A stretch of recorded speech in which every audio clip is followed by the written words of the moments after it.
anongibongela uma ngiganwa, anongigigizela uma kunekece, ihlomba anongishayela, anongibingelela nithi.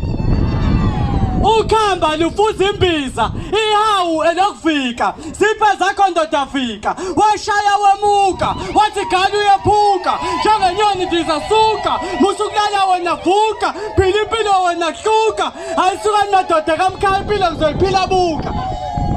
Into sabusika ngizotshala, iy'nkomo ijonga zizothwala, emfuleni ngizoshela, endlini ngizoshaya ikhwela, abantu abadala ngizobamela, esitsheni somuntu omdala ngizodlela, anongibingelela nithi. Uma ngiya, anongibongela uma ngiganwa, anongigigizela uma kunekece, ihlomba anongishayela, anongibingelela nithi.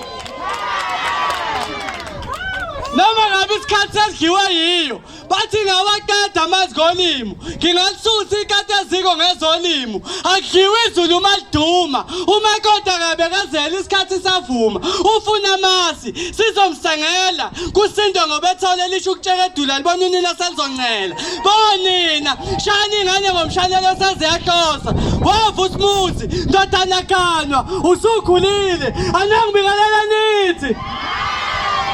Igama lami nguZamani Mzobe ngiyanibingelele ngini.